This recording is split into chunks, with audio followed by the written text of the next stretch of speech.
I am telling you, it is the definition between an entrepreneur and an employee. The employee goes to the cliff, looks over the cliff, says, is there a balloon down there? Do I be safe? What happens if it hurts? What if I land on my neck? The entrepreneur, they said, when you jump off the cliff, backs up, and feet get a fucking run. This town needs an enema. Fuck. Who are you? Where's Commissioner Gordon? Come on. You guys take beating. You stupid! You don't really think you believe it? Things change. You got me? Who's got you? Everything changed. And anyone who tells you different is just lying. You know who this is? This is Mark motherfucking Sylvester.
Yeah, we're a little off time on that one.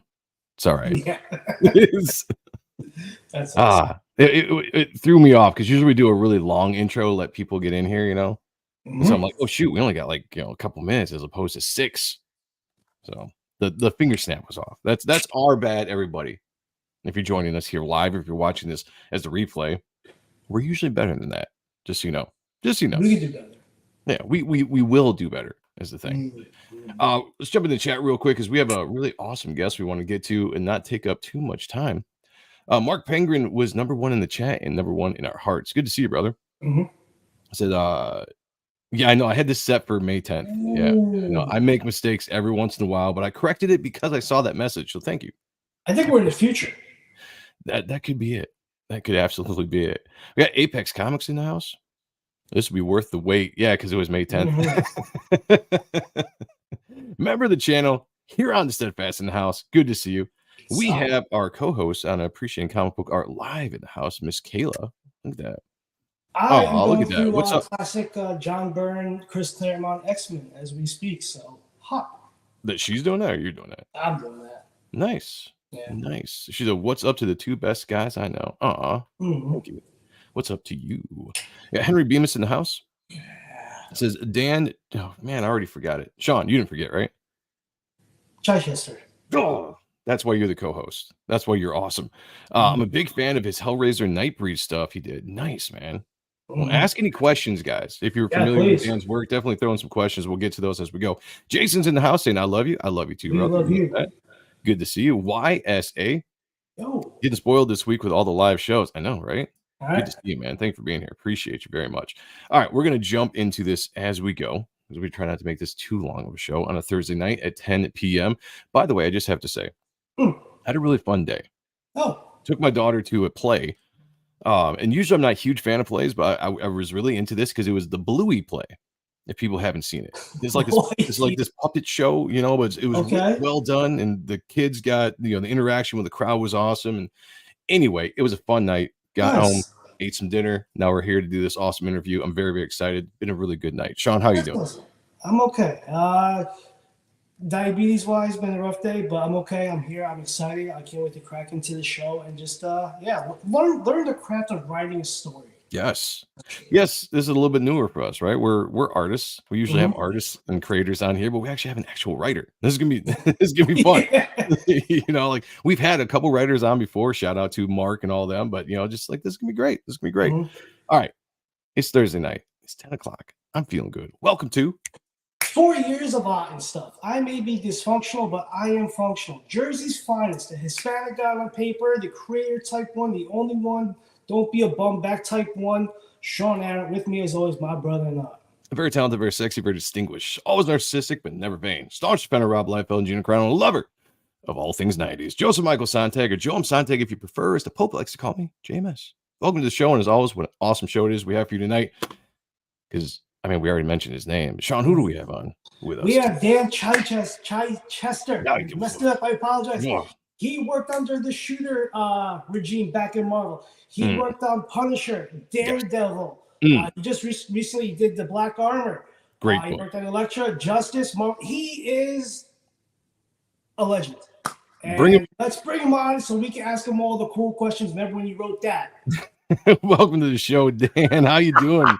Thank you for joining us tonight. What an intro. I can't live up to all this. You got flames in multiple comics. You got you got Bluey. I mean, you know, I may as well step off the screen right now. But thank you for having me. This is a lot of fun. I feel like I'm kind of like the freak in the cage, though. You know, sort of like you don't have the writers on very much, so it's like I'm kind of you know, I'm the oddity, but that's fun. It's a good place to be.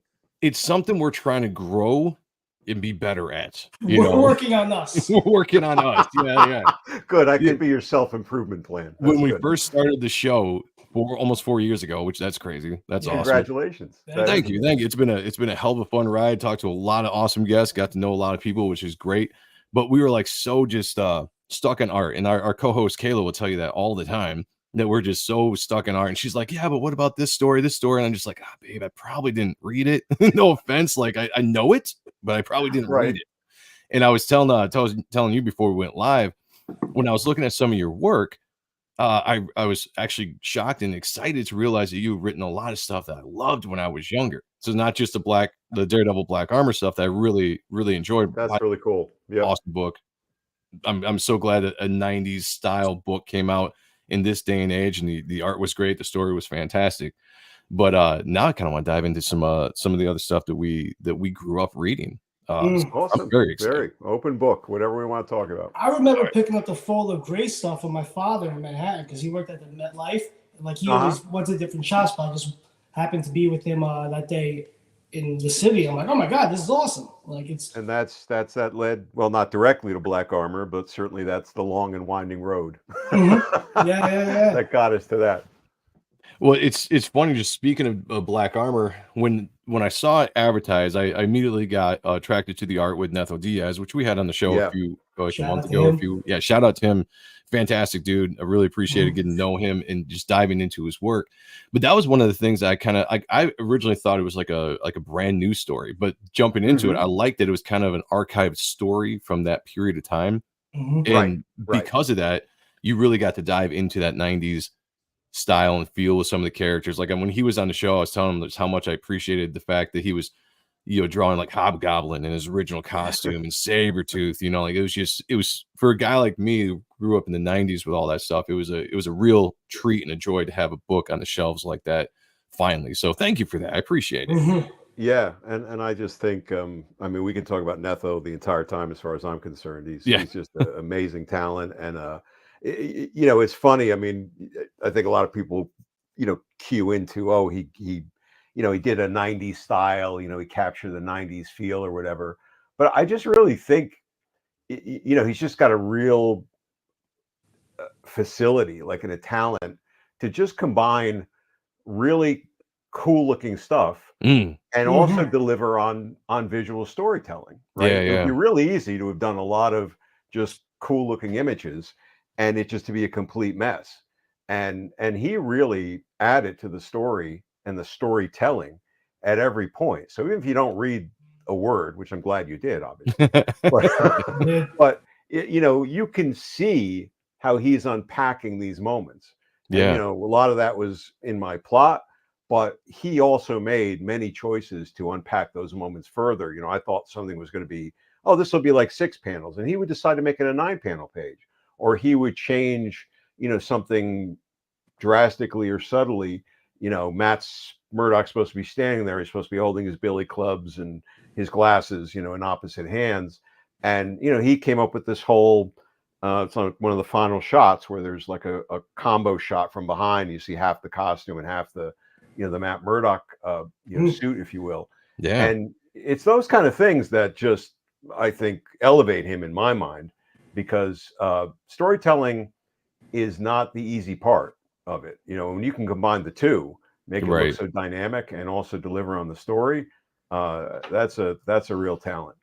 When he was on the show, I told him, one, I was really impressed with the storytelling, and I almost think that sequential storytelling has become a little bit of a lost art in modern comics. Personally, I just feel that with current artists. So when you see somebody that actually knows how to do it like really, really well, to lead your eye through the page and just seamlessly, and then he just did it seamlessly, and on top of that, like you said, he made everything just look awesome. You know, like I was really impressed by that. I think it's nice to have you here, because I always wondered about that relationship between a writer and an artist, because being an indie artist, I've worked with a few indie writers, but for the most part, I write for myself because it's just the easiest way I can to tell the story. And I've always wondered, you know, talking about Netho, talking about you working together, that relationship that you guys have when you're writing a story, and the freedom that you allow whoever you're working with. We're talking about Netho right now, to actually like to expand, or you pull back, add panels, splash page, or whatever. How does that work when you're working with an artist like that? Trust wise, I mean, it would be best if you could have worked really early on, you know, which on other things in the past, you know, I had an opportunity to collaborate more directly with an artist from the get-go. You know, in this case, you know, I had written these stories as plots months and months before Netho was assigned to the book. I had no idea who was going to be on the book. So, in fact, the first I saw of it was these pages just showed up in my email. I thought they were still working on edits to the plot, or they were going to approve the plot. So all of a sudden, I opened my email and I'm looking at this. This looks really familiar. Oh wait, this is my story. Oh, no shit. No shit. And it's just like, it's just so wild to see what he did right from the get-go, because it was, if you remember the story, one of the first things is this enormous spread of that Fall from Grace story, which is packing dozens of characters, you know, dramatic moments, action moments in this gigantic movie poster sort of setup. And so that is not the ideal way, right? You would hope that you would be able to get together with an artist earlier and talk about the beats. But I'm a little surprised. Interesting. He's on it. You know, we opened up a dialogue really quickly, and I said, "Listen, I'm here. Whatever you need change. You need to change things. You need to talk things through. You got things that aren't clear. Let's just start that dialogue." And we did that mostly by Twitter and, you know, direct messages and stuff. It seemed to be his preferred mode of communication. But, you know, we would go back and forth, and sometimes something wasn't clear, and I would explain, this is what I'm trying to go for. And sometimes he would ask, you know, he wanted to make something a change, and I'd say, that's great, or here's why maybe we want to keep it the way it's written, which was generally like not about the specifics of, oh, this guy's got to be on the left side of the room. It was more, well, I gave you a splash page here to kind of open it up. If you want to break that up into smaller panels, that's your decision. I couldn't overemphasize how quickly I came to trust his sense of storytelling, and I did. So it was, you know, just kind of giving him support, making sure things were clear, and encouraging him to, you know, carry that forward. I mean, if he was a different type of artist, maybe I wouldn't have been so easygoing.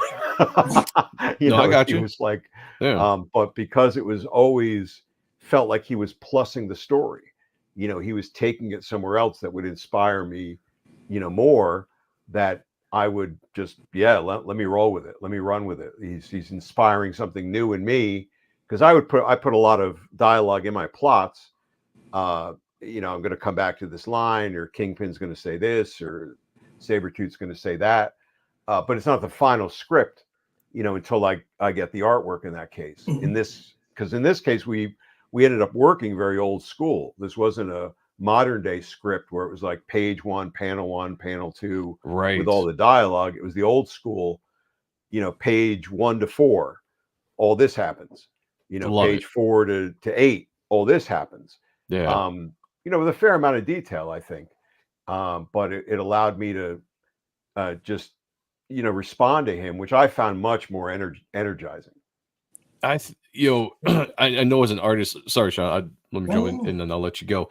I think as an artist, that way that you just explained that you guys work together, to me, I think is the most freeing, most freedom for an artist, you know, because you give that description per page or per, you know, clump of pages or whatever, and then the artist can naturally, you know, map that out, and then you guys go back and forth until you have it the way you want. But just, I've always thought that the panel per panel, you know, description of camera angles and all that stuff is very stifling for an artist, you know, especially if you have in your mind like you want to draw it from a different angle, or, you know, like all this kind of stuff. So like, I really think that's awesome. It sounds like it's a pleasure to work with you. I know Netho.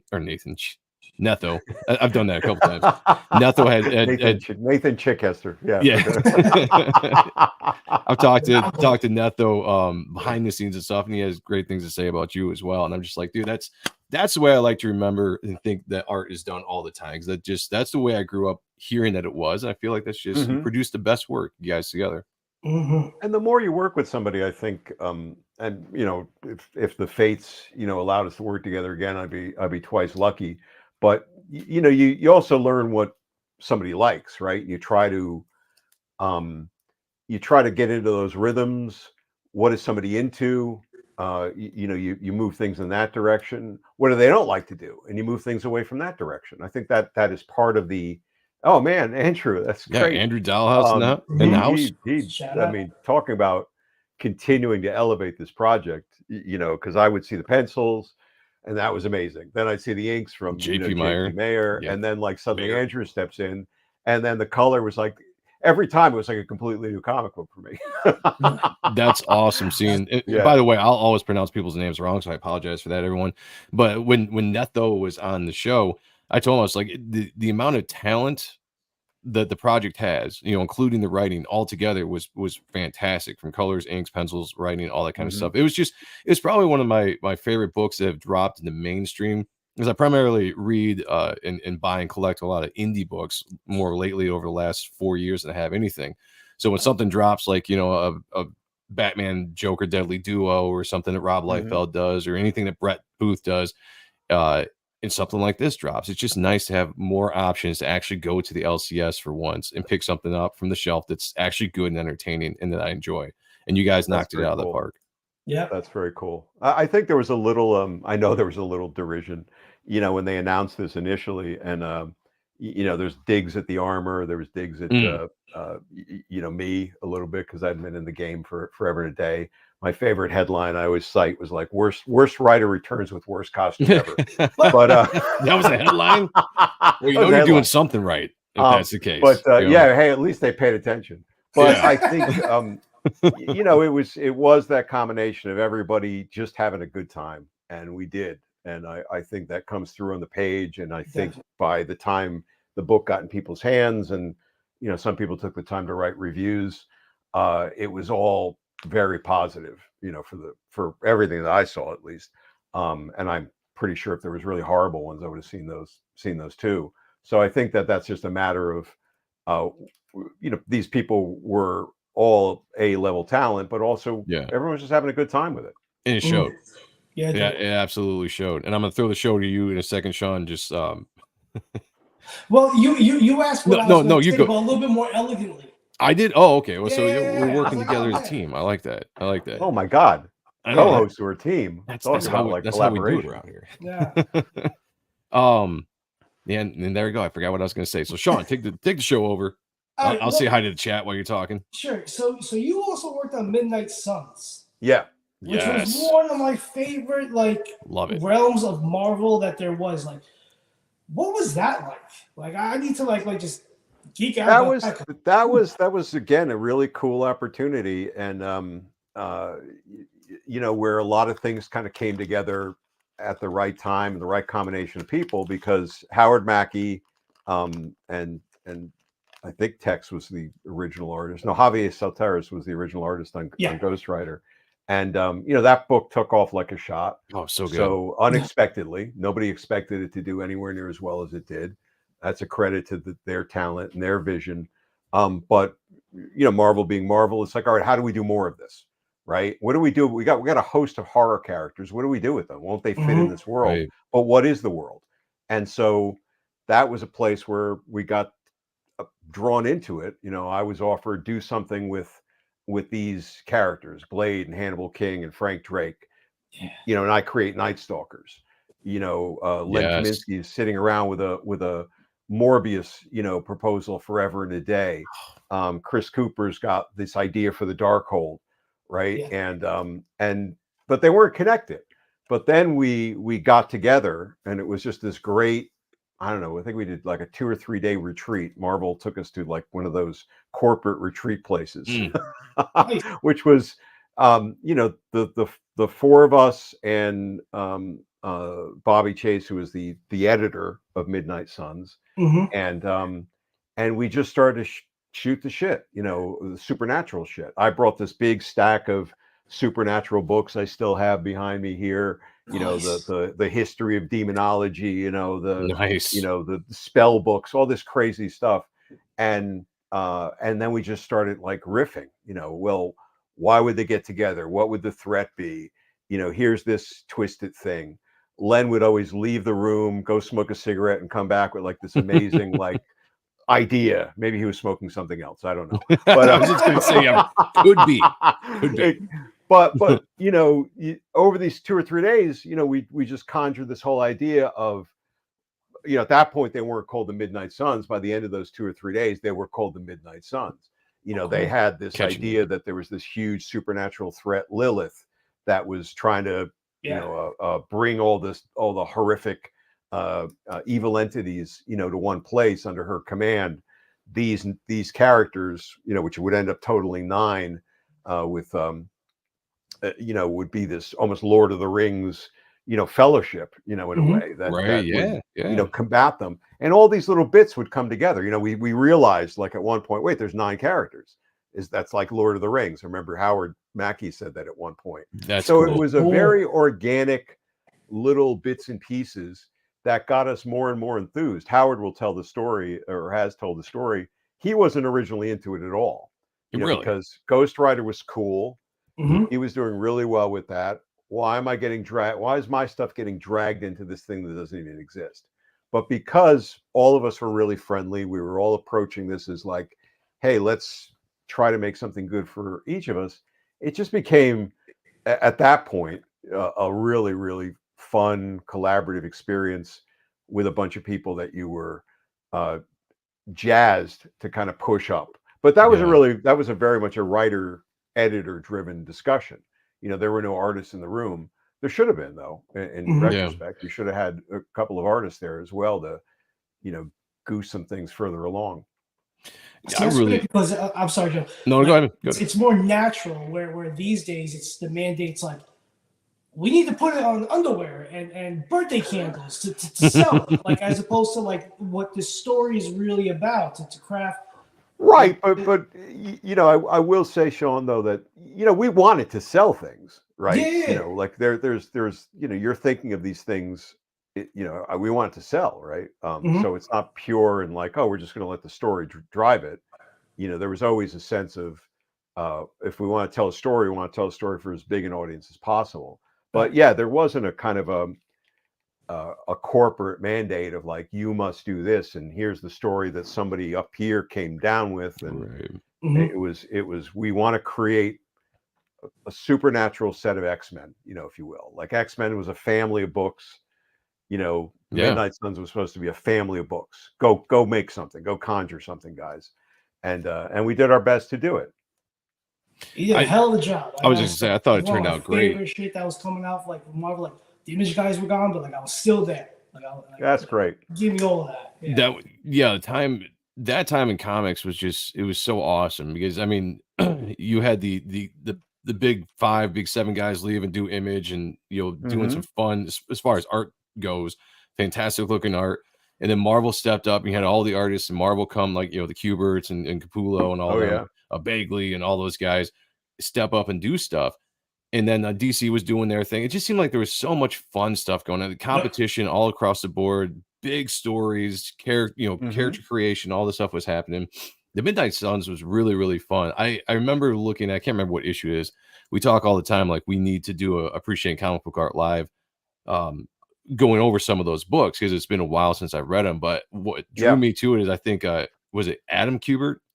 Adam was on, was it? No, he was on Spirits of Vengeance. Spirits of Vengeance. Yes, that's what it was. The Ghost Rider, Johnny Blaze. Yeah. And so that was powerful. I had Ron Garney on Night Stalkers, which was like amazing. Yeah. You had very powerful artists. Well, I remember Night Stalkers 1 when it came out, and I was really excited about that because in my mind I was still young enough to think that I could put a team together and go hunt like vampires and werewolves and stuff like that. So I used to read it all the time, just be like, "Yep, that's what I gotta do. I gotta find a few more guys and just a few more guys with stakes." Yeah, stakes. Yeah, we're gonna go out into my woods and we're gonna figure it out. But no, that was such a blast, and the art was so great. It's so many memories when it comes to those books, and it's cool just to hear you talk about the story of it coming together. And I love the behind the scenes. That was a blast creating those guys, just because we just came in with unformed ideas, and those 2 or 3 days could have been a disaster. That you could have walked away like, and there were moments where it's like, what do we do? What is this about? We had a big chalkboard or a whiteboard or something in that room. I remember we'd write like half a line and then it would go nowhere. And like I said, I'd open a spell book and I'd read some evil incantation about something, and then that would get, and then Len at one point was like, all right, if he's thinking like that, then maybe he's worth working with. I love the collaborate because I don't know if that's like it nowadays when it comes to writers. I don't know. I don't know, but I just, growing up, you always read of stories of the retreats, whether it was writers or, sometimes artists would be involved and they'd be planning the big, massive crossovers, like Extinction Agenda, like all that kind of stuff. It's just, it always sounded like a real fun time to just be with like-minded people telling a story and watching it all come together. It kind of reminds me of like a little bit of a band when you're creating music and then recording it and stuff. If it's that way, I think it, I know it definitely is. I know some people who've been part of what I would call more corporate sort of retreats, where it's a lot more manufactured, or maybe the structure of the story has been come up, with from on high, and then maybe that's handed over and they have to figure out how do you fit all these pieces in. I could imagine that would be a lot more difficult, but in this case it was, like I said, very like just us spitballing things. Or I had done a crossover with Fabian Nicieza and Chuck Dixon one time where we did a Punisher Nomad Daredevil crossover, and we did it bounced between the books for like maybe 6 or 8 issues or something like that. And we just went out to lunch. Like we went out to lunch, the 3 of us like basically figured out, here's the baton toss, passes. Like I'm going to end this Daredevil story like this. Chuck, you're going to pick it up for Punisher. You got to leave it here for Fabian. And then we kind of, I think, went back to the editors and said, hey, we're doing a crossover. Nice. And they were like, okay, it sounds so fun. Guys, by the way, in the chat, if you guys have questions, I am starring them. We'll get to some of them before the show is up. So if I haven't asked them, that's why. Just so you guys know. And we do take Cash App if you want them to be read for. Yeah, we take bribes. Yeah. All right, Sean, I'm gonna throw it to you to do your normal spiel, because we kind of jumped the gun, which is fine. I love it. It was a great conversation. Fine. So we'll throw it back to you. Well, before that, what was it like working with like Clive Barker, or was it like more of his audience or his? Oh my God, Clive was the best. Clive, I have been blessed, I will say, by running into people or collaborating with people who, by any stretch of the imagination, I never would have expected to, and probably had any right to. But Clive Barker came in to talk to Archie Goodwin, who was my boss at Epic Comics. And I had been bugging Archie forever to do something horror related because I was a big horror fan. And he was like, horror doesn't really sell, it needs a hook. We don't have one. And Archie had a history of horror from like Warren Comics and such. But Clive had at one point Marvel had been bought by New World Pictures, film company, and New World Pictures had produced Hellraiser. And so Clive was obviously knew the people at New World. That was an in for him to come in, and he went in and talked to Archie. I geeked out. Like, I pushed past our receptionist at Epic. I ran to the front when I heard Clive Barker was there. Like I was like this squee, kind of running down the hall. And I'm Mr. Barker, I'm Dan Chichester, and look, could have cared less. There to talk to Archie. Talks to Archie, leaves. Archie comes in and says, all right, you got what you asked for. Good luck. Don't wish for something. Because nice. What Clive wanted to do was he wanted to kind of create a Hellraiser comic, and the two of them had come up with the idea of doing an anthology. But there was no detail, right? The movies, you had the novella, The Hellbound Heart. You had the first movie. The second movie hadn't come out yet. And when it did, it would just have this giant diamond floating in the middle of hell. What's that all about? And so we then had to figure out, well, what's the whole backstory? So we got together with Clive, Archie, me, a guy named Eric Saltzgaber, who was the conduit from New World, and a guy named Phil Nutman, who we thought was part of Clive's inner circle, turned out not really to be. But he was cool, and we all just started to riff again, like what's hell? What's the Cenobites? What are the Cenobites all about? And it wasn't just Clive Barker feeding us stuff. It was Clive saying, well, I think it's this. And then you would jump or I would jump, and I'd say, well, what if it was this instead? And he'd be like, that's great. So, and a guy who was at the top of his game at this point, right? He ruled, the bestseller lists, movies, art galleries. He was the triple, quadruple, threat. And he could easily have dictated or said, just send me the plots and I will either approve them or disapprove them. But he was really into it. He was really into the collaboration. And we ultimately came up with all these pieces, and I turned it into a Bible. Like I wrote the Hellraiser Bible, which was the guide for the creators. And we sent this out to everybody I possibly could think that we would want in this book. And we aimed really high. And some people never got back to me, but a lot of people read that Bible and said, yeah, I want to be part of this. And every step along the way, Clive was always, I love what you're doing. Keep doing more of it. That's awesome. And to the point where, he had just such trust, and I cannot be more grateful for that. And he was just so cool when you'd see him at shows and conventions and such, where, he'd have a line of people a mile long, and you'd watch him and how he'd operate with people. He would never let that line end until he had given everybody the time of day. And the way he would engage with people, was like so direct, like they were the only person there to get their breasts autographed with Clive Barker or something. I'm going to go get this tattooed in blood later.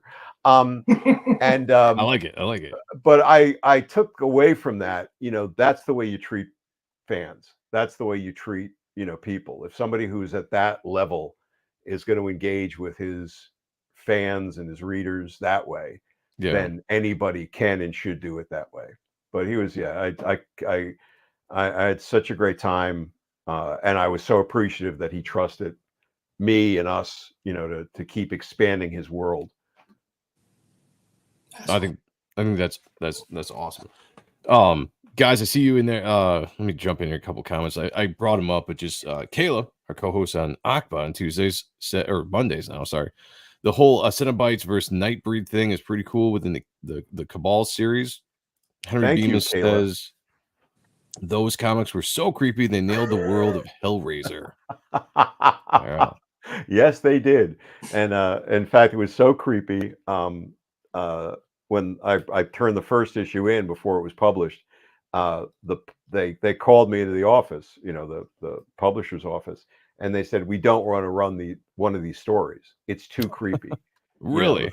The first one of the Bernie Wrightson Jan Sernad story, The Warm Red, that's in the first issue. Okay. This is too much. It's too much. And I said, it's called Clive Barker's Hellraiser. Right. What were you expecting it to be? Exactly. Yeah. I said, this is the best. And there was a lot of great stories in that first issue. But I said, this is the best of the bunch. Like, we're not getting better than this. This is exactly why we created this book. If you do not run this story now, you will never run the story. Nice. Because you will, you'll just keep putting it to the side. So it's either go all in, or I threatened to quit. I could have cared less. But it's like, no, I was nothing. Like, I was a 23-year-old editor. They're like, yeah, go ahead. What do we care? We'll get somebody else. But I really felt, we created something special. And and felt it was worth taking a stand, and ultimately we did run the book as it was, and I think that's a credit to what everybody created with it. But it's you have to be true to what you're trying to do. I think, Sean, that gets a little bit to what you were saying about like like you want to create a story for the story's sake. Right. In that case, you're doing both. Clive Barker fan is going to want to pick up something that's got his name prominently on the cover and feel like it's part of his world, right? Not like sure. It's some namby-pamby, EC Comics knockoff or something. Mm-hmm. And that's what I love to hear, because that's writing with the characters in mind, trying to actually tell the story, evolve whatever mythos might be to please the fans of those characters. Like, that's, as far as a comic book reader, some might say I don't read, which wouldn't be completely it's nice to know that the person writing those characters has the respect of those characters that I'm going to enjoy, and not try to change it or do whatever they want for whatever purposes. So I mean, to me, that's what I love to hear, and that just makes everything better and way more enjoyable. I mean, I think as a writer, I've gone through different phases, in myself, and when you're writing for monthly publications, especially, which I don't do all the time, now, but when you're under the pressure to deliver, sometimes it's easier to force a character to do something, right? Like I'm imposing my will on the character, right? But the best work I've come to realize and articulate, and I think get better at, is you have to put yourself into a flow state with the character, and you have to get to the point where you're setting up a situation, right?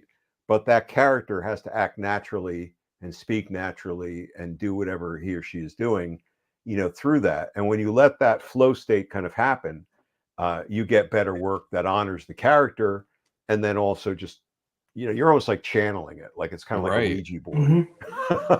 No, that's a good way to put it. I mean, that is really getting into minds and just getting into the aspect of that world. Yeah. Is there a certain way you approach writing every story, or just like when you set out to do a new story, new character, whatever, and you're looking at that, like, how do you develop a story, and is there a certain way you do it, like on beats every time, to kind of get into the flow of stuff and then see where your story goes? Do you have an idea, or does that just kind of come naturally as you start diving into the characters? I mean, when you have a situation, where elements of it, like say this Daredevil Black Armor story, and I'll put the plug in, the trade paperback comes out next Tuesday, so we're going to get to the store, your local comic store. I knew we're doing this throwback story. It was going to involve this armor. It was going to be within this situational, like setup. So I had certain things I could work with, but I didn't have the story in mind. But I started to have little beats. There's a line. There's like a this. There's a that. And I just keep a note file, or notepads. I just start writing little things down. And what if the Kingpin showed up and he did this? What if there was a Spider-Man scene? What if somebody's always like poking him about, the armor, even though he's not calling it armor, everybody else is calling it armor. So there's these little like running gags, or there's this little bit of this, or I didn't know that Sabretooth and Hobgoblin were going to be in it initially, but I had, Big Villain X. One of the best writing tips I ever got was from David Quinn, who says, don't stop writing if you don't know what the word is or the character is, just write, just keep going. Like, Daredevil fights parentheses, right, Villain X. And he says something really angry. right. Don't like get hung up on trying to find the exact word or the exact thing. Just like kind of keep yourself moving, and then you kind of come back and fill it in later. So I did a lot of that. And I think I've always done a lot of that. And then once those things are allowed to percolate a little bit, what typically happens is I start to see entire scenes. And then I do, I've got like, a fine collection of these, right? Nice. Yellow legal pads are my friend. And it's like, in fact, this is this was the Daredevil Punisher story. I just did, nice. For the it's kind of hard to see. Yeah, I know it's impossible to see. It's not much, but they're it's just lines. It's like Daredevil, duck, gunfire, debris, injuries, can't free. I'm not stopping. I do me with the RV, which was like this, destructive vehicle. Pistol whips the guy. So it's like beats, right? It's like the moments, because I'm trying to sort of create like a visual sequence in my head of what's going to happen. And then once I feel those beats are happening, and these are like this is page 6, page 7, page 8, page 9. Yeah. And even if I'm not writing it in that script way, I have to know where it's flowing through. So I do those beats on a yellow pad like that. And then I'll go back and expand that pistol whips into a bigger description. What's the pistol? Where's he hit the guy in the head? If any of that's important. So it's a kind of an iterative process for me to get to something. But it starts with a lot of just capturing moments and then letting them percolate, semi-organic, I guess. Well, I think first of all, I know Kayla in the chat would be extremely excited because she works with me on some of the writing with some of my characters right now, and she does the notepad stuff all the time. So I know she probably saw you do that and was right off the bat like, yeah. She's like, I got it right here. She's like, I do the same thing. I've got my own yellow pads. So I guess the hardest thing for me trying to become a better writer myself with my book is one of the things that tripped me up the most when I was trying to write a story was like, all right, I kind of have I have an idea, the ending, I kind of know where I want to start, possible middle. I didn't know how the hell to get the story told through those, that whole map, whether you're doing 3 issues, 4 issues, whatever. So actually sitting down and being like, how do you tell a story of a character?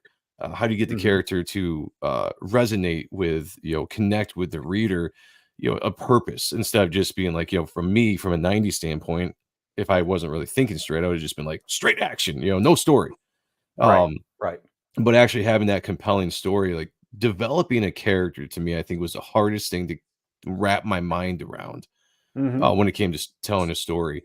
I'm sure it's probably a lot easier for you because you've been doing it, for forever now. But was that something that you really had to learn how to do, or just maybe writing classes or whatever taught you how to do it?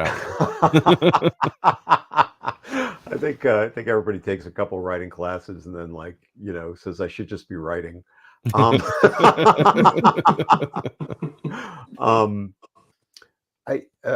Although I do highly recommend the Robert McKee storybook.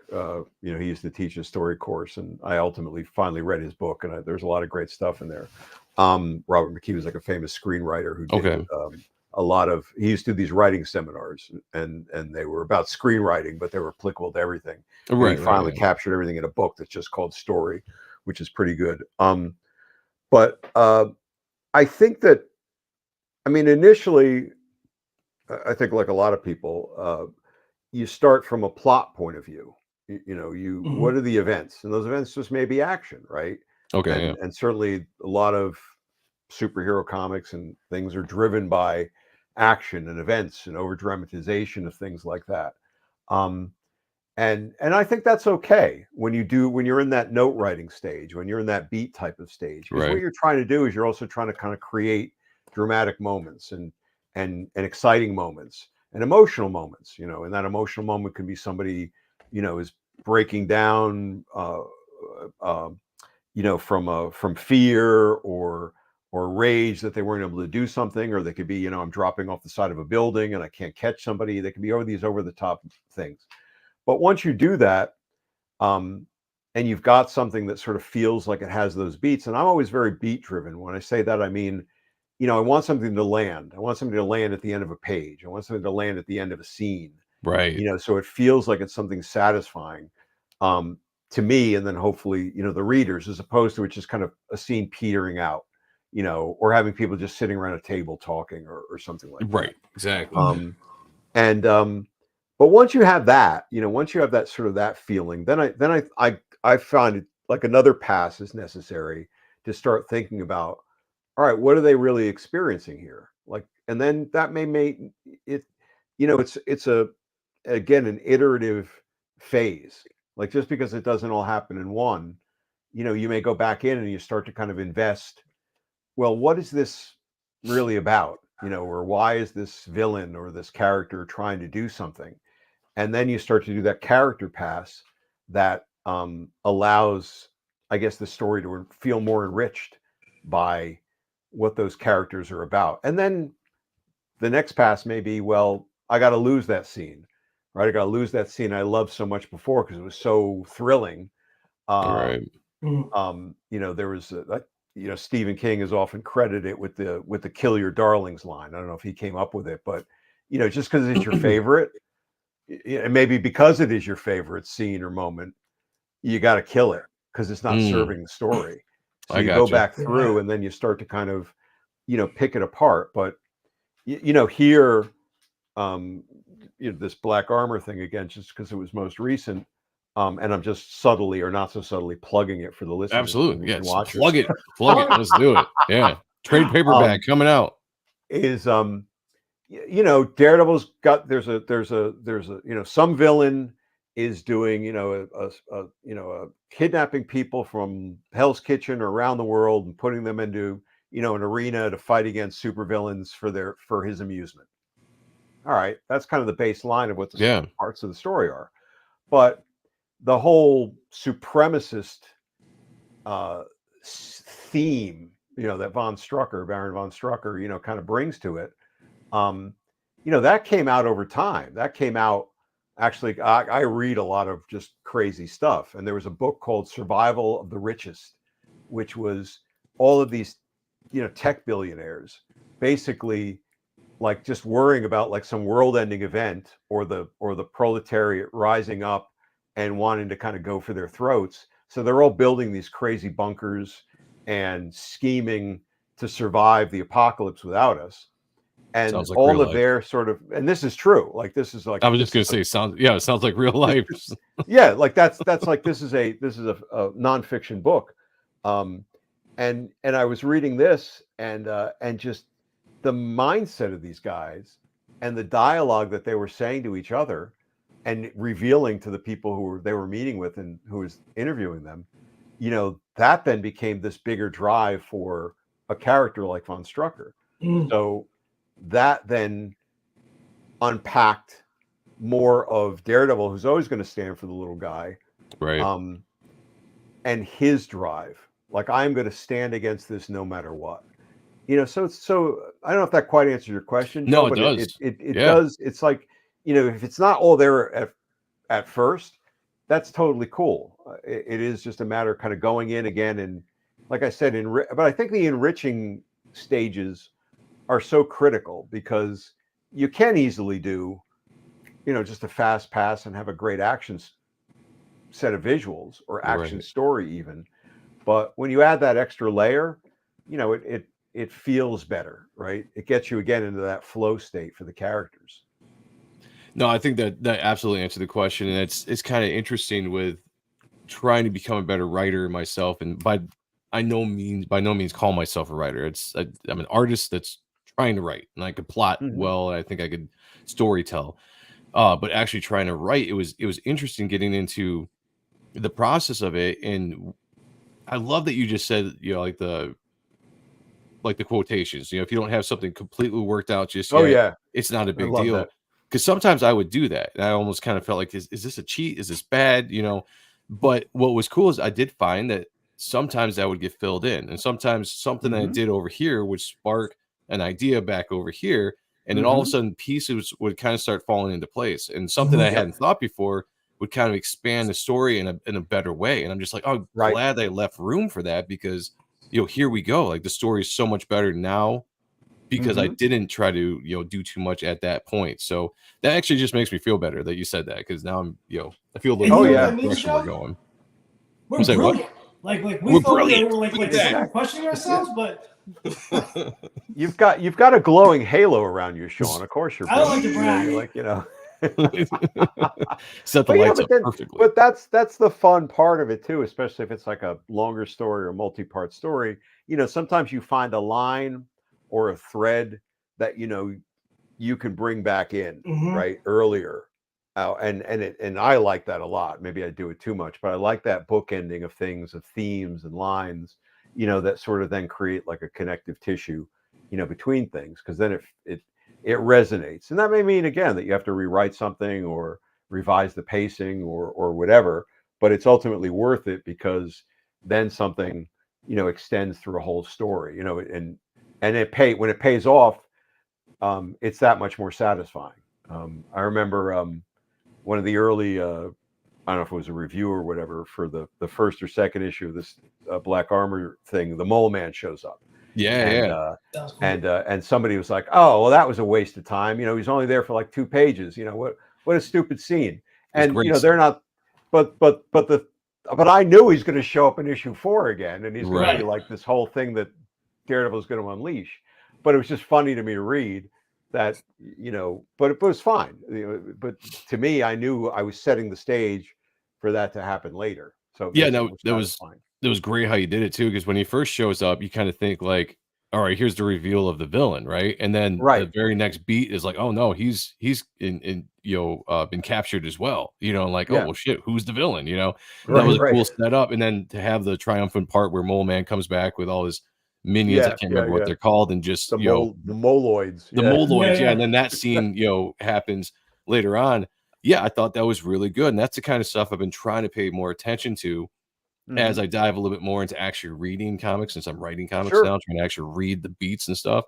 And I gotta tell you that the Black Armor is one of the books that has really kind of helped me kind of craft the idea for certain pacing, I guess you could say. That's awesome. That's the biggest thing that I've been trying to do in my own writing, is make sure that kind of stuff works out. But and film is so important, to be inspired by, because great films have amazing pacing, that you can find those moments. I mean, 2 of my favorite films are and this is just dating myself, but Aliens and like Star Trek II: The Wrath of Khan. Oh yeah, right? great movies. Those both, watch those movies. Those are like both master classes and like setups, payoffs, the turns, and you'll learn a lot from studying both of those. I think that when it comes to me, like, I probably, when I write, I think probably more along the lines of like a movie or TV than actually, because I've never taken a writing class except for if you go back in like high school or something, Sure. The basics, right? So I've never really taken an actual writing class. It's just kind of naturally like how I've just absorbed all of the different storytelling over the years that I've watched TV or all that kind of stuff. And that's kind of what I do, is like, I think of it in terms of like a movie and how the scene ends and, going into the next scene, setups and all that kind of stuff. And, no, that's pretty, I've learned quite a bit. I've felt really good with this conversation. Like, this has been awesome. We didn't get to your origin, but we'll save that for next time, because we definitely like to get you on. I do have a couple questions. Hit me with them. But I got a question for you. Do you go first. A Tomb of Dracula or Werewolf by Night story in you that like you just one day kind of want to? I probably have more. At one point, I was going to do a Dracula story with Ted McKeever, but it never kind of came together. But I don't know if I have a specific Werewolf by Night story, but I love werewolves. You know, that would be a fun one to kind of, you know, play out. It's surprised, you know, there were so many characters that we should have brought into the Midnight Suns, you know, mix, and it's surprising in retrospect that we didn't, you know, expand it more by pulling on more of those strings, and that would definitely have been one of them, right? For sure. Oh yeah. Oh, for sure. YSA, because I never know how to pronounce his actual name, so I just say YSA. Says, as a writer in comics, what are you looking for in the artist depicting your story? Do you like them to stick to the script, or do you feel like it's good for them to be innovative? I think inventive is better. It means that they feel like they are, you know, part of the process, and that is part of the collaborative adventure. All I ever expect is that, you know, we're on the same page, and I've been very fortunate to work with so many A-list people, where you know, the even if it's not exactly what I've written, the essence of it is there, right? And it's still delivering on the overall approach. There's only been a couple of instances where an artist has, and there's no other word for it, just botched it like so badly that, you know, they've just gone off and done whatever they want to do or don't want to do. And it's not about what I want to do. It's that this is a story that's been agreed upon between us and with an editor and so forth. So, you know, at least honor it enough to kind of, you know, structure it. But I've unfortunately had a couple of instances where it's just not there at all on the page visually. And then the timeline, because most of these things have been on schedules, then I have to solve it in dialogue or captions, which is lousy for comics. You know, it's bad exposition in a movie or TV show, and then it's like one of those pages where, you know, you're having to fill in all the gaps with word balloons to say what you should have seen, and then I look like an idiot writer, and then the story's not satisfying, so it all falls apart because somebody just, you know, wouldn't find a way to kind of represent like a critical plot point, you know, in its own way. Yeah, it makes the show don't tell kind of thing when it comes to the visual storytelling. Right. Yeah, no, that makes absolute sense. Kayla, it's funny, she's like, one of my mini questions, and this was the only one she asked. Kayla, you dropped the ball there. She said, so one of my mini questions is, how do you write a story for a character that is already established and keep the story unique and true to the character while keeping the specific vision you have in mind? Well worded. That's a great question. I think it's you know, there'll be that truth. I think it's not even a canard. It's a truth that, you know, there's only so many stories in the world, right? Some say there's 12, some say there's 36, you know, whatever. And so probably, you know, the story you're going to write has been done before. And certainly within these types of characters, you know, has there been a story where there's been a Fight Club situation with Daredevil before? Sure. Dozens of them, right? Right. But I think you just try to bring your own best self to it. And what's the best? This is the best work. I'm going back to Black Armor. This was the best work I was capable of right now, right? I really believe that. And I had the most fun maybe in any Daredevil story I ever wrote. And I wrote some pretty high profile and good Daredevil stories and worked with some terrific artists. But I think I was always, you know, I was younger, I was uptight, I had imposter syndrome, you know, et cetera, et cetera, et cetera. And, you know, so while I had a great time with Lee Weeks when I first started on Daredevil. We took down the Kingpin. That was our first big story. I had a fabulous time doing it, but it was also like nothing. And I felt like there was all this pressure on me. You know, don't screw it up. Don't screw it up for yourself. Don't screw it up for Daredevil, et cetera, et cetera. You know, here it was just a matter of being my best self, and that will give the character its best self. So I think you just sort of throw yourself into it. You don't try to compare yourself to Mark Waid or Chip Zdarsky or you know, anybody else. You just go in and you try to be as original and charged up as you can. And if you're charged up and if you like that, man, that line was really good. Or I really can't, you know, I could not wait for that scene in the 3rd issue where Daredevil slugs like Strucker, right? Yeah, I yeah. was living for that moment. I bought that page from Netho. I was just gonna And say it's a great don't, page. Yeah, it's a yeah, great page. I snagged that before anybody else saw it. Like I Nice. knew what that page was, and I'm buying that page. Nobody else is even going to get a chance to look at that. But you know, those moments kind of then start to kind of create that feeling that you're doing something, if not totally unique, it's yours. You know, Right. you're bringing your best energy to it, and that's all you can do. You know, as opposed to sort of worrying about, you know, was there ever a Punisher story like this before? Yeah, there probably was a story where the Punisher kills a mobster. You know, Right. Yeah. Yeah. you know, Yeah. but you know, you try to kind of just put your best energy into it and allow it to kind of get back again to that flow state is my best way to put that. Comparisons will kill you. And I think that's the hardest thing with established characters is you're always saying there are 4,000 Daredevil stories, you know, a lot of them really, really good. And Right. I think people always bring their best work to Daredevil. And if you start comparing yourself to those things, you will kill yourself and you will vapor lock and you won't be able to move 1 pixel or 1 word, you know, down the line. So be aware of it. Like when I got back into this, I hadn't written a Daredevil story in 25 years, right? Right. Probably longer. I'm probably being generous to myself. But I read a couple of other things just to not to compare myself, but just to see, do I know this world? Like, you know, do I still feel like a groove? So I read some of the current Chip Zdarsky stuff at that point. I read some Mark Waid stuff because I really liked it, liked him. And I just like, yeah, okay, yeah, I know this guy, you know, and it was, you know, then just really easily off to the races. I didn't have one issue that held me back on the story.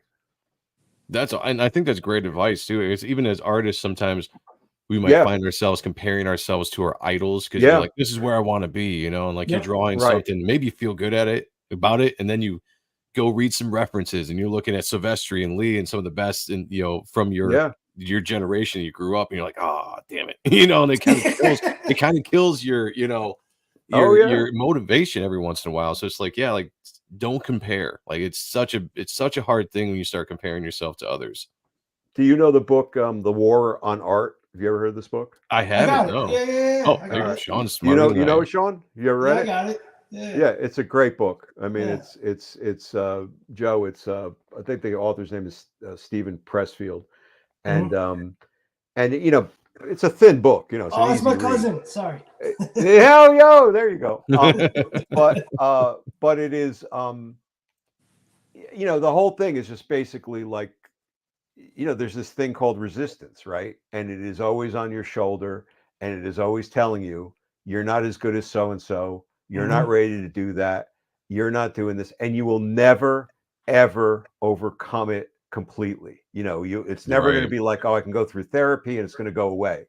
If you are creating, it's going to keep being there, and so you got to keep working against it, and which can be grueling, but you can tell it to shut the fuck up. Hell yeah, and let yourself get to your best work. Once you recognize the fact that it's going to tell you you're not as good as Silvestri, you're not as good as, you know, Frank Miller, you're not as good as whatever, and I'm not, you know, like in that way, but I'm as good as myself. Exactly. Right. I'm as good as like what I can possibly bring to it, and that's, you know, what I'm going to do today. You know, when I sit down at the keyboard. I love that. I absolutely love that. Great advice. Last question from the chats from Wiley J. Draws. Thank you, brother. Good to be here. I'm curious what DG or Dan thought of Scott McDaniel's art in the beginning. I honestly thought it was terrible, but over the course of about a year, his art became phenomenal and had an original style. Yeah, I think that's fair. I think that's accurate, and I think Scott might actually agree with that. You know, Scott had he was an engineer, right? This guy had a successful career as an engineer, but had always wanted to be a comic book artist. That was his dream. And so all praise to Scott, you know, for being that sort of person who was actually going to pursue it and jump in and do it. And when he got the opportunity to come into comics, I think he was still finding his way, right? He had a certain capacity for and a certain talent for telling a story and drawing, but in some ways he was a little bit Mark Bagley light, Okay. not as skilled or as refined as Mark. Right. But had a sort of style that was not aping it, but you could sort of maybe compare it a little bit. But he was looking to improve himself always, always, always, every issue. How can I get better? What can we do? What did you think of this? And then when we were getting to Fall from Grace, and we knew that this was going to be a big moment and a big break with the book and all this stuff, that's when he decided he was going to turn the key and run with it, run with something new, and still be experimenting, right? Right. Shadows, lights, dimensionality, visual interpretation. But that's a pretty bold choice for an artist to do something that radical. And I think that's the same testament to character that got him to go from, well, I'm an engineer. This is probably a pretty secure gig, right? I can probably make whatever amount of money and I can do this for the rest of my life, probably. Right. Comics, what's that all about? But I think that same drive and character that took him there. So I always enjoyed working with Scott. And then as he came into his own, I felt he was an incredibly powerful collaborator for me, creative collaborator to work with, because he was another person I would come to trust. No matter what I wrote, how he would interpret it didn't need to be exactly what I wrote, but I knew it would be right. Like I didn't ever question anything Scott drew after a point. Nice. I didn't go back to the plot and say, oh, that's not that exactly. If it was the right thing for the story, that's how much I felt like we were in sync, and I trusted where he was going to take things. That's awesome. I got one last question. I'm sure it's the same one Sean probably has. I'm surprised the chat hasn't come up with it yet. So, guys, I love you. Just I'm not dogging you at all. But okay, Sean is. But remember, I love you. What of the artists that you've worked with? It doesn't necessarily have to be like who is the favorite one you have over the time, because you've worked with so many great artists. I've worked with amazing artists. Yeah. What was maybe not necessarily favorite, but what was one of the best runs you had with an artist that you can think of offhand? And no disrespect to any of the other artists for whoever you name. I've worked with Dennis Cowan. I've worked with Bill Sienkiewicz. I've worked with I've worked with the tops of the tops. I mean, I've been very like, how the hell did I get there? And so. But I'm gonna just say Lee Weeks, because Lee was amazingly talented. It is amazingly talented, but we were in a crucible together on that first run on Daredevil, or my first run on Daredevil. He had been on it with Ann Nesenti, prior to that. But that hot streak of moving into that queue that would become Daredevil 300. Would be just a real fusion of the two of us kind of going back and forth and, talking so constantly and just seeing what we were doing. And, I'd read him a line and he couldn't show me an image because, it was faxes and packages in those days. Right. Yeah, good point. But when I would see the art, obviously, and knowing what he was doing, and as we talk things through, there's just a really powerful, special place in my heart for Lee, for all those reasons. Nice. Very cool. Ducktail, a follow-up question to that. What's an artist that you would like to work with that you never got a chance to work with? Ooh. Fantasy world. It could be, an artist that has passed or whatever, you know what I'm saying? Yeah. I had a Daredevil series lined up with Paul Ryan. Oh my God! And we were going to do this time travel Daredevil story together, that had been approved, and then Daredevil. This Paul would unfortunately die, later, but that wasn't why the book wasn't done. It just, Daredevil got shook up. It got moved around in editorial offices, and ultimately I was removed from the book and such. But I would have loved to have worked with Paul. He was a great guy. He was always fun to talk to, and I really enjoyed his art, respected his art, Yep. and I think that would have been a great project to work on together. Oh, he was fantastic. I love his Yeah. Fantastic Fours. Avengers. Yeah, exactly. Yeah, He doesn't get enough credit, man. Like him No. and Danny Fingerloaf, I think is the last. Fingeroff, the writer, the His editor. inks were amazing on Paul. Like he got really like. Oh no, you're commercial- thinking of somebody else. You're thinking of Danny Fingeroff's the writer editor. Okay. There was I'm trying to there think was who the the guy's inker name was. was Dan Foof. That's all I'm gonna say. That was a hell of a team. That FF run, like Yeah. after like Simonson, like Oh yeah. loved it. Hold on a second, guys. If I just noticed that for some reason the Rumble stream was down for some reason. So apologies to the Rumble. I'll try to upload this to Rumble later. Before we get out of here, just real quick, we being independent creators both have books here. Sean's got a book out right now. If you guys are new to the chat, if you're watching this live, you're watching this later, and you don't know yet, this is Sean's book, Type 1. All links are down below. Regulars, you know about it. Go ahead. Yeah. You guys been here before. Thank you, everybody that's backed it. You love the minds, the Aztec lore of this book. Funky, fresh art. It's a dream project of mine. Got some great friends doing variant covers for me. Not trying to write Shakespeare, just trying to entertain you and just kind of give back to the kids. So thank you, everybody. Spend your hard-earned money on Type 1. Don't be a bum. Back Type 1. That's my right. spiel for today. I love it. Best tagline out there. And I do have a book called Reaper Destroyer that is on Indiegogo right now. It's currently being lettered. We are going to be getting this out hopefully as soon as we possibly can, but the book is looking great. We're going through edits right now with Mark Polton, working with Eric Weathers right now on the final edits when it comes to the lettering. This has been a dream book of mine, being able to work with some creators that I grew up loving. Dale Keown did a Pit homage cover to me for me awesome. with Joe Ciauto doing the colors and Chance Wolf doing the letters. Those are the three guys that were on that book. And it's the first time in I don't know how many years that they jammed on a cover together, on a project together. So it's real. That's my dream right there. You know, just being able to work with those guys. Besides working with some of the inkers that I grew up loving, like Matt Banning and Joe Weems doing some work on the book, as well as Marlo Aquiza. I can never pronounce the name right.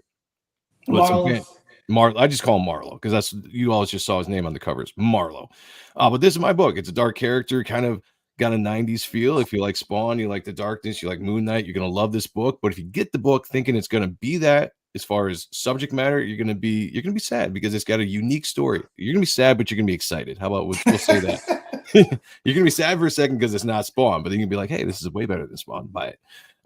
So check it out. Got links below. We are trying to get this out as soon as possible. I know we've been working on it for a little bit, been delays here and there, and that's just kind of the process, I think, of being a first-time creator doing all this. But definitely check it out. I had a blast doing it.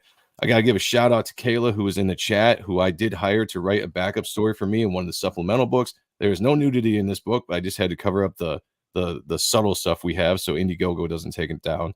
But she wrote a very, very I would say thought-provoking story, even though it looks a little bit more sexy. It's actually pretty thought-provoking. I can't wait for you guys to actually read it. She's a fantastic writer. We're going to be working on a lot of stuff in the future. Fabio Samo did the art for that. Fantastic artist. I wrote a story without drawing it for the very first time and worked with an artist for the very first time and saw them bring my story to life, which was amazing. Got to work with a guy named Oliver Isabedra, who's a fantastic talent, one of my favorite indie artists out there. And just seeing what he did with my character designs and just how he put himself into it and brought the story together is awesome. So definitely get the supplemental book. Check that out. Again, links are below. Check it out. You guys know the story. You know the character. It's a great time. And I can't wait for you guys all to read that. That's awesome on both fronts. Congratulations, guys. That's amazing. Thank you. I gotta hit you up for advice afterwards because I've been you looks like you're doing some great numbers there, and I need some advice on what I'm doing wrong. Oh, absolutely. Yeah. with my own crowdfunded stuff because I'm not seeing those kind of numbers. Absolutely. Well, we'll definitely talk here in a second when we go off of being live. Dan, thank you so much for coming on. This was an absolute this is a lot of fun. talking. Yeah, Thank you. This is what we love to do. Just dive into comics, comic lore, whether it's art, whether it's storytelling, doesn't matter because we're all about the comics here on this channel. And this has been a blast. Daredevil, Black Armor, the trade is coming out. What date is it coming out? Trade is coming out on Tuesday, I believe, which is May 7th. So it will be in your local comic shop. So go grab a copy, get a copy for friends, get a copy for the beach, for the summer coming up. Yes. All different things. If you bought all 4 issues, thank you, but buy the paperback again. We want to keep it going, keep the love going.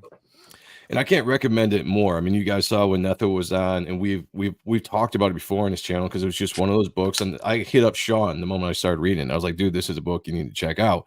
You're gonna love it. Look what I read. I'm like, you read? Yeah, read it. I was like, I actually read this. I'm like, all right, sign me up. So I got it. So yeah. But yeah, if you missed it, go get it. If you did get it, go get the trade. Just get the whole collection there. One, support Netho, who we're big fans here. And I'd like to see him go far and continue to get more and more projects. He's got a project coming up called The Heir of Apocalypse, I believe. Yep. That he's drawing right now that I've got on my pull list right now for the LCSs for when it comes out in June, I believe. So definitely check that out. But yeah, go support it. Go support good books, good writing. Dan did a phenomenal job on the story. It's one of the stories I've been more excited about this year. So all around great book, guys. I can't recommend it more. Go check it out when that comes out. And bug Marvel on social media to get him to do more books like this. Yes, we need all good stuff. books. Totally. Yeah, I'm 100% down with that. Get the word out. Get the word out. Chat, you guys have been great as usual. We had Rumble, I know, crashed, and I'm sorry about that, but we 86 people watching over on X. Appreciate you guys. Nice. That's an experiment we've been doing for the last few weeks and seeing some numbers kind of fluctuate, go up and down. But it's awesome to see you guys come in from X. Michael says Sean got me into comics. He reads a lot. Great interview, guys. Thanks for the great stories. Love you, Primo. Remember the channel. Don is jumping in at the end. Great to see you, guys. Replay, share the stream out. Appreciate it. We will be back on Monday. The comic book block starts at 9 p.m. with the Spawn review.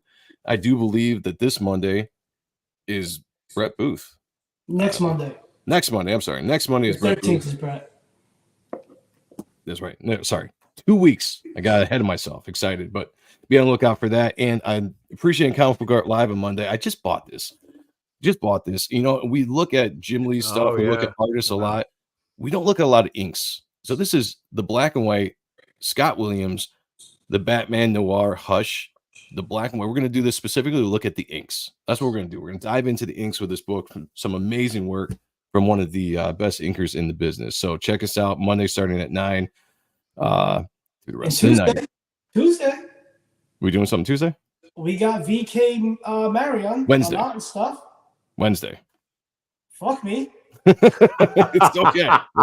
All right. Then Wednesday we got that. I know our schedule is all messed up sometimes. It is what it is. Yeah, we got Wednesday. We have a special Art and Stuff with VK Marion coming on, talking about his new project. And then Thursday we got Eric Nina Tikowski. I can never pronounce his name. I'm horrible at names. We got Eric. It's going to be awesome. With us. Yeah. All right, guys, we're going to run. You got talent coming on. It's all lots good. of talent. Joe Benitez is coming on in a couple weeks. It's going to be fun. It's going to be fun, guys. Stick around. May is going to be an awesome month. Going to run a short outro, guys, because we want to get Dan out of here sooner than later. So we appreciate you guys. Thank you so much for coming out. I will say this as I always do. Be good to each other. Take care of one another. And as always, picture me naked. Talk to you all later. Peace.